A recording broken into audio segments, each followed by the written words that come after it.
Hey everyone, I'm Lou Perez, your host of the Builder Upper Show, a podcast where we talk about everything in construction and trades. We have a special co-host today, Jennifer Hiers, who will be interviewing women in construction for Women in Construction Week. Hey Jen, how you doing? Hi Lou, thanks for having me. Who is your special guest today?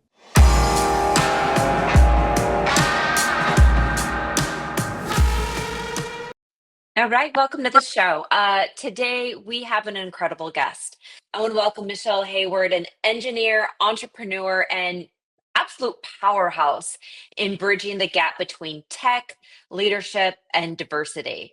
So, as the founder and CEO of PositiveHire, Michele is on a mission to create more inclusive workplaces for women of color in STEM. And with her background in civil engineering and her passion for equitable career opportunities, she really brings that wealth of knowledge and insight into today's conversation. So just get ready for an engaging discussion on leadership, career growth, and the future of diverse workplaces. Michele, welcome to the show. Thank you for having me, Jennifer. Yeah, absolutely. Let's just jump right into it. I want to first off and background and journey. So, can you share with our listeners your journey from being a civil engineer to founding PositiveHire?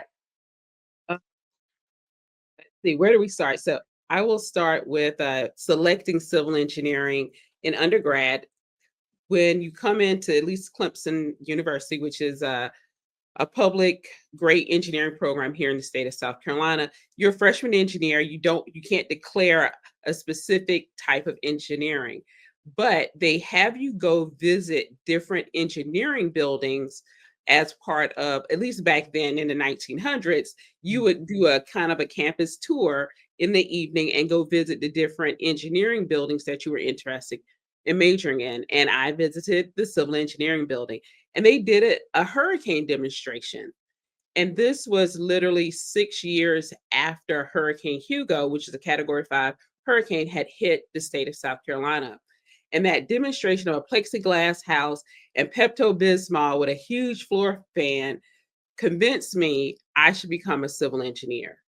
So I could help people design and build structures that didn't fall apart or get damaged during a hurricane. That's not what I did, but at the time, that was what interests me and why I declared a major in civil engineering. Finished Clemson undergrad as the class of 2000, and on our hats we spelled out, "If we build it, they will come." That's not how it works. We build it when they pay us, and then Yeah. y'all can come. But if you know the movie Field of Dreams, that's what if you build it, they will come. Mm. From there, I eventually ended up in construction. I did a few stops. I worked in technology transfer, went to grad school, did a apprenticeship in technology transfer. It was interesting, but it wasn't what I wanted to do. And now being on the tech side is funny because I did that in 2002, 2003. Then I did technical sales, working for Eaton in their electrical division. So I was still selling into construction. And at the time, somebody called, like, "We're building such and such, and we need this piece of equipment." I'm like, "Oh, what are you building?" Like, "Oh, you need this for your panel. You're going to hardwire it in." It's like, "Oh, yeah, we do." And they're like, "What do you," like, I'm a sales engineer. And so we would, as a whole group of us, like 14 engineers fresh out of college. And so talking to this young person, like, they don't know anything about what I do. And we were like, "Oh, it's a hardwire. You got a 240 volt." And so we've been talking to Surprise them. but they're also making an assumption too, probably because I was a woman. And Mm. so I hated that job. Can I just say how much I hated that job? Mm. And so I remember being at the National Society of Black Engineers National Convention in 2006, running into one of my classmates from undergrad. And she goes, "Hey, you should come check out the booth for the company I work for." Well, it happened to be a construction company. I ended up working for that company for over 12 years. I started out in their what they call their power. I'll say the power business unit. And from there I started out in fossil fuel, retrofit for a fossil fuel power plant to improve clean air emissions in Western Pennsylvania. We were right outside of Pittsburgh. And then I switched over into transmission distribution. So transmission lines out in the middle of farms, cattle ranches, out in places nobody would go unless you Yeah. own the land, and did that. And then eventually I left and started Positive Hire in 2017. So that's Wow. That's incredible. And we're going to get more into positive hire as this podcast goes on, but let's talk again. I want to kind of focus on really like what inspired you to really focus on creating more inclusive workplaces for women of color in STEM, because you had mentioned, when you were at that job, that because you were a woman, did they really trust of what you were saying? So was that part of it? pos- Positive Hire came about from my experience in the workplace. And most of my career experience had been at that point in construction. And when I Hmm. say construction, I worked for one of the largest engineering construction companies in the world, or Hmm. AEC, Architecture and Construction in the world. For 12 years, I was still the only Black woman on the job site. And so I traveled, and so we went from 25,000, we got acquired, we went to 50,000, we got acquired again to about 80 to 90,000. So in 12 years, I was the only Black woman. And I'll explain it this way. I traveled the US. If there are 30 days in a month, I was only home 5. So Wow. I was on a taxable per diem. Most of that career, half of my career, I had a company vehicle, always had a corporate card. So my expenses were paid for the most Yeah. part. But in that time, I was working on capital projects, so $500 million to $1.5 billion. From the client side, there were no Black women engineers. Those are the utility companies that I interface with. Hmm. We hired civil engineering contractors, we hired electrical contractors, still no Black women that I engaged with. Usually very few women.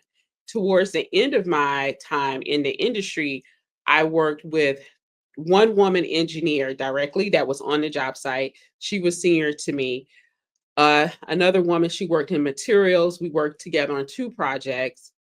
Then I had a document controls person that I worked with when I was in Pittsburgh. So I could Mm. name roles, but literally any women engineers, one, but no women of color at all on the job site. They might have been in the office.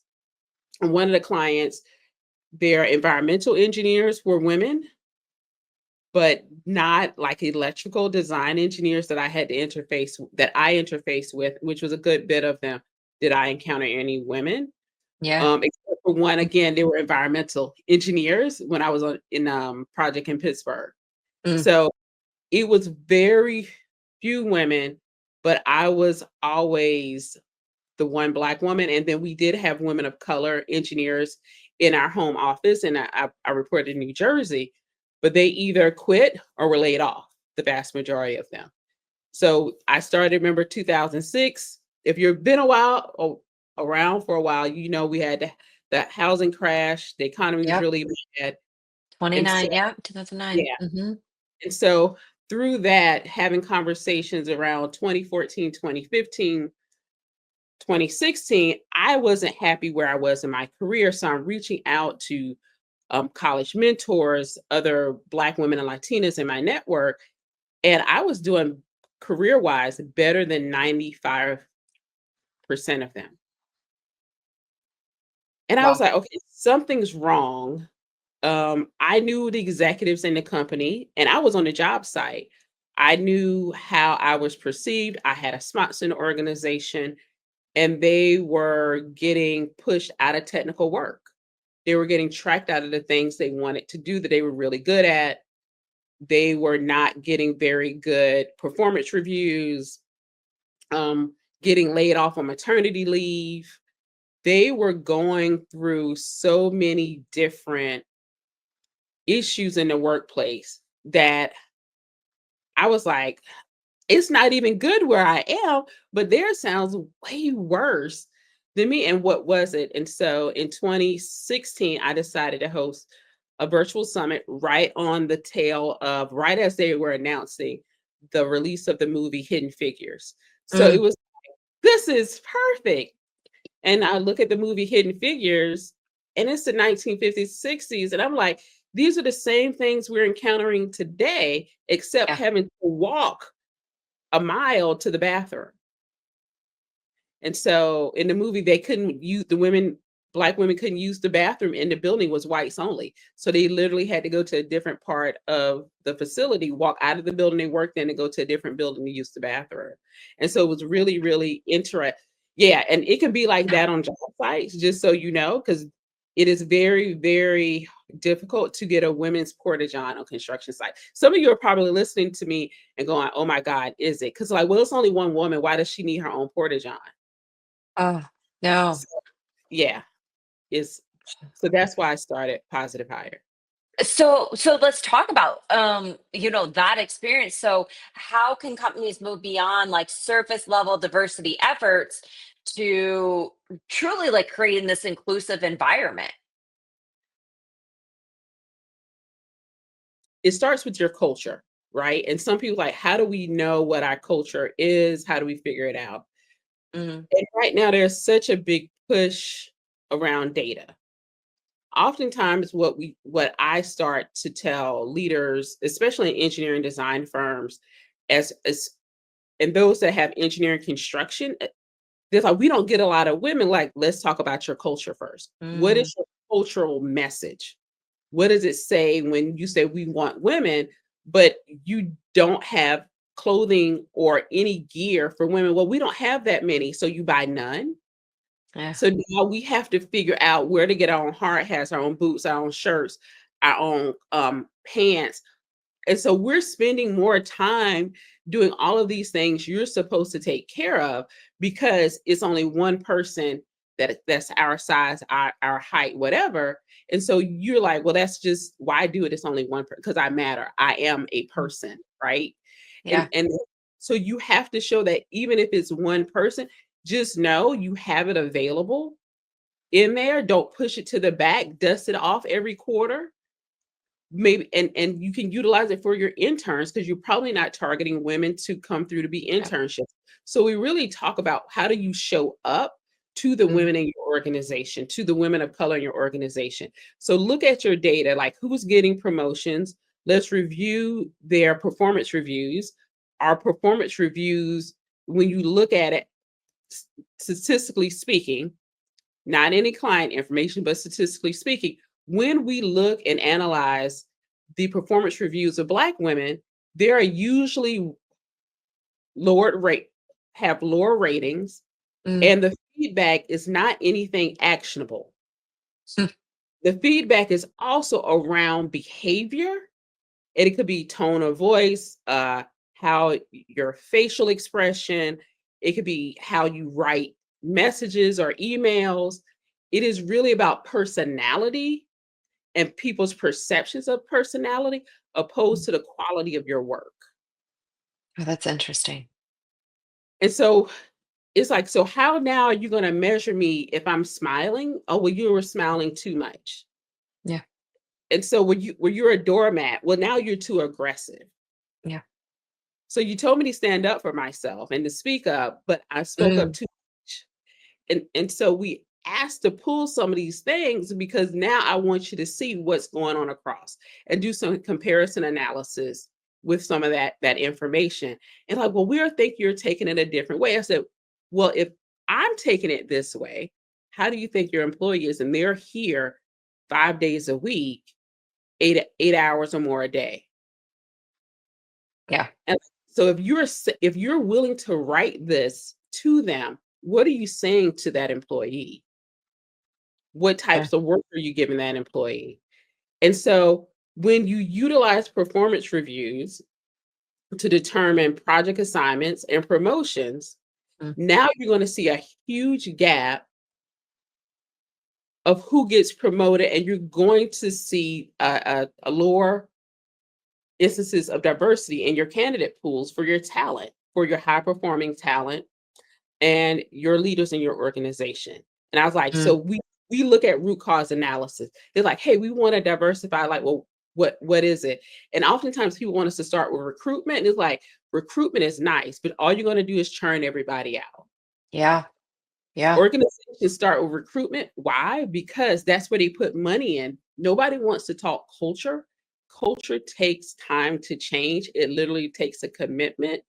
And it takes them changing three things: their practices, their policies, and procedures, because they're not in alignment. And what I mean by that is they will tell me how they do promotions, and I'll say, great. That they'll give me their HR handbook of this is how we do promotions. I will go talk to 5 managers. All 5 will have a different way that they go through and decide who gets a promotion. So how can like women of color in STEM advocate for themselves in the workplace then? A couple things I recommend.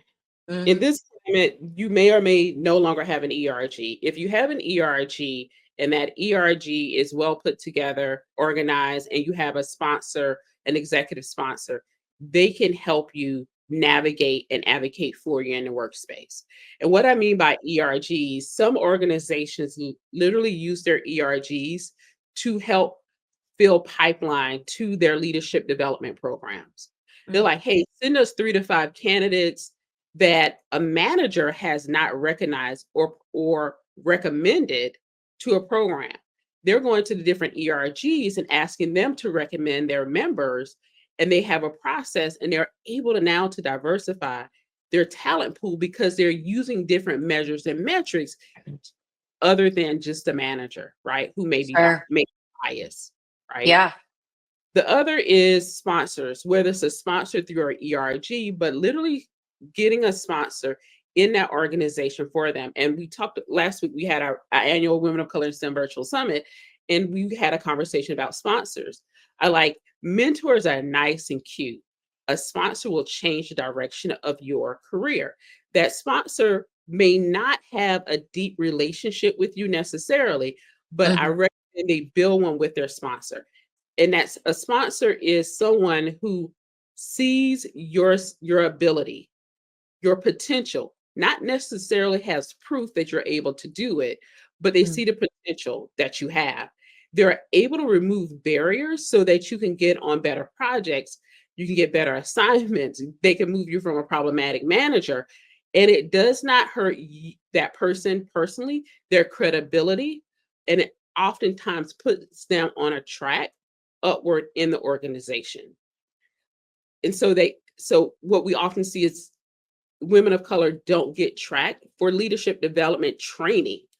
So even training on software, they won't get included in the training. And I lost a really great engineer, a young Black man, years ago, because his director of engineering would not put him in a training. And he was the only one in his group of design engineers that was working on a transmission distribution project with me. They brought the training into our organization, into his home office. And he was on one of his team not invited. He went and asked, and they told him he didn't need it. I could tell them he did need it because I was spending time training him. So I was spending the client's time training somebody, and you were spending thousands of dollars and could have had him trained in the office. So those are some of the things organizations can do.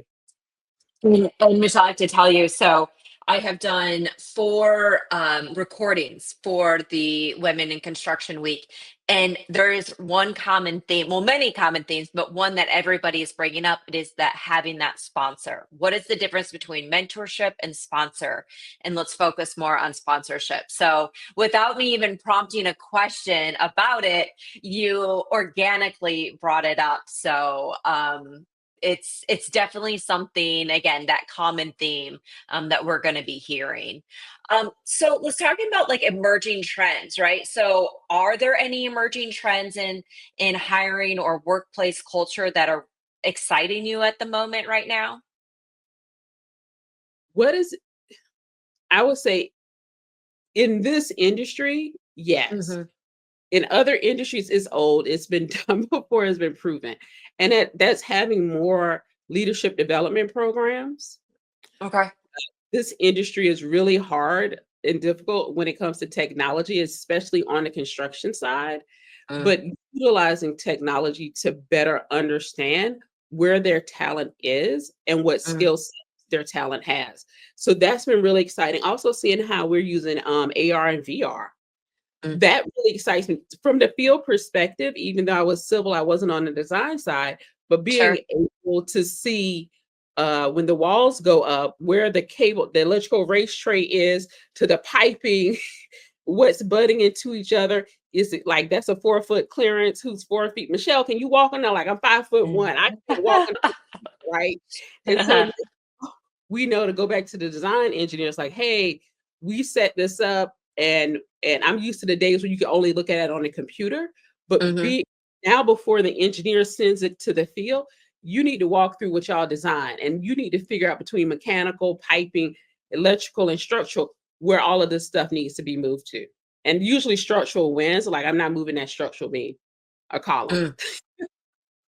Electrical and mechanical, usually you have to give some leeway. So I like that part of what we're seeing in the space right now as far as construction.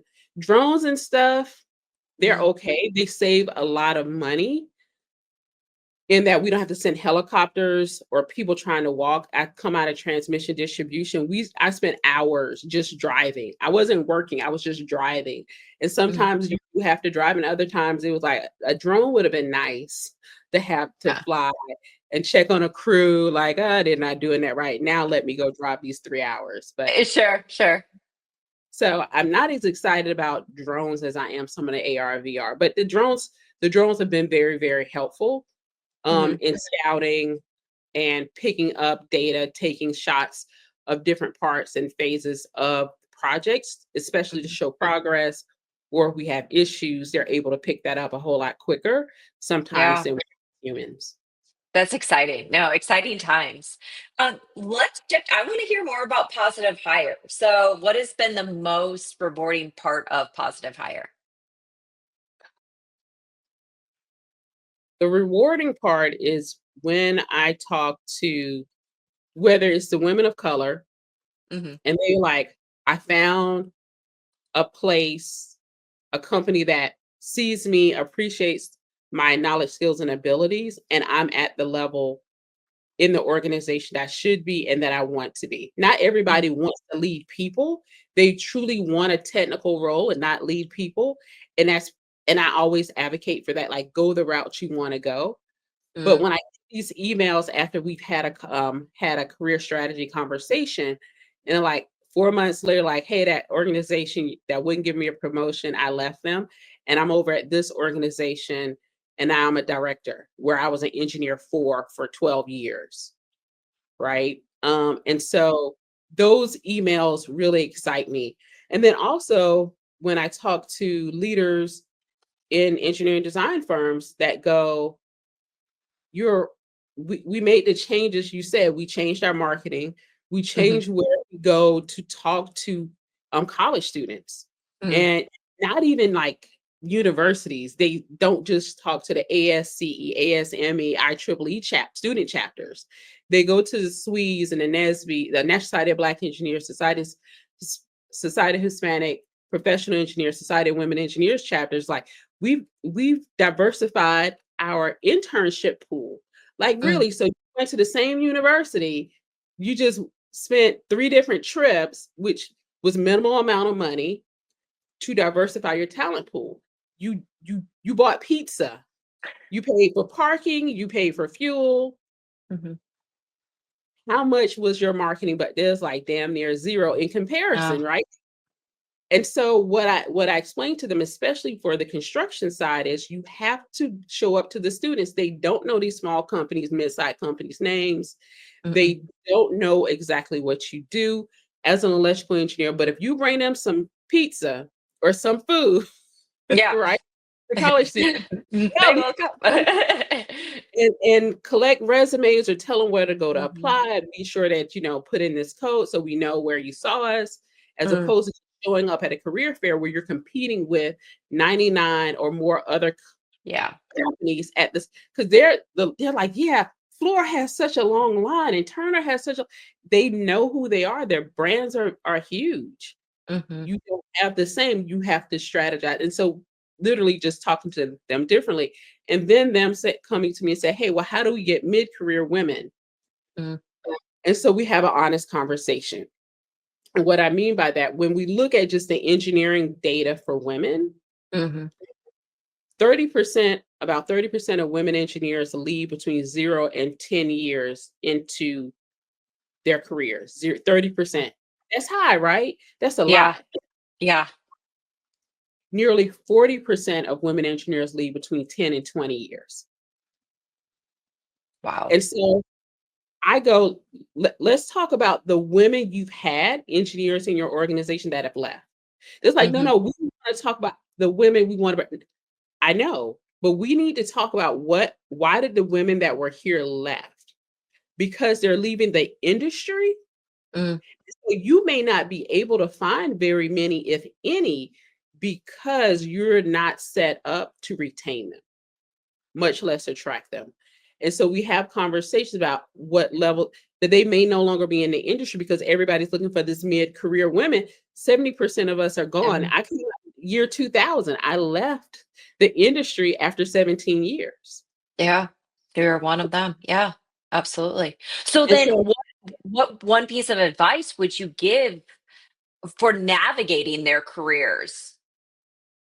so for the women, leave Yeah. sooner than later. Mm. Like the first time you were turned over for a promotion, Mhm. ask them for specific feedback. If they give you the feedback, they go like, keep working hard or like start looking for a new job. It's Yeah. like, which means I said, so you weren't working hard for the previous promotion? They was like, well, yeah, I was. I said, so how are they going to measure that you were continuing to work hard if that's all you had to do for the first one? Mm. I said, go ahead. And I literally cannot tell you how many women have come to me and said when they resigned, they said, oh, we'll give you more money to stay, but they still wouldn't give them a promotion. Yeah. They were Wow. like, I said, they told you, right? They've been telling you for years. I said, sooner than later, you need to leave. And then the other thing I tell them, when you look at a job description, you only need to know how to do 30 to 40% of the job description. They are Mhm. shocked. It's like, why? I said, number one, if it's 80 to 100%, you're going to be bored. You already know how to do that That's job. so true. Yeah. Huh. There's no And that room can to. apply to anybody. Yeah. Exactly. I said 30 to 40%. I said, Mhm. number one, it gives you room to grow. I said, but in actuality, most of those jobs are made up because if Mhm. the person you're replacing was a woman, she probably been there for so long, she was doing 5 jobs in one and being under. Mm. True. And so that is not one role. And I remember being a recruiter reaching out to me when I just left the industry and Mhm. emailed over the job description. I said, this is 3 jobs in one. I said, and you're only paying for one. I said, let me guess, this position's been open longer than a year. And they said, yeah, how'd you know? I said, because there's nobody that's crazy enough to take this except maybe a retired person. I said, try a retired person. But anybody that knows this industry, it was like a project engineer, project manager, and a construction manager role, and they wanted to pay $110,000. This is how bad the role was. Oh. I said, so when you read job descriptions, read them and like, that's not what this level person does. Is Mm. it junior? Is it senior? Does it match the salary? Mm. And I said, so we talk about deconstructing job descriptions as well, and Mm. really being able to match those up to quantify and qualify whether or not they want to apply or if this is a place they even want to work. Because the company that had those 3 jobs rolled into Yeah. one, a company I never want to work for, ever. No, that is a great piece of advice. If it's women, if it's anybody diversity and as well as, anybody can apply those same rules. Michelle, it's been absolutely wonderful. How can people find you? The quickest, easiest way is to find me over on LinkedIn. Everybody, Okay. really? Yes. Just send me a connection request. You got to press the little 3 dots on my profile, send connection request. Let me know that you found me on the Builder Upper Show. So I'll Yes. be able to say, hey, I know where you, so I'll be able to tell Jennifer, like, your podcast working. I got a connection request over on LinkedIn. I love that. And we're also going to put a survey in the comments. So make sure you go out and fill out that survey. That's very much helpful to us. So, Michele, again, absolute pleasure. We're excited for Women in Construction Week, and we're just lucky enough to have you on our show. So I wish you the best and just look forward to following you in the future.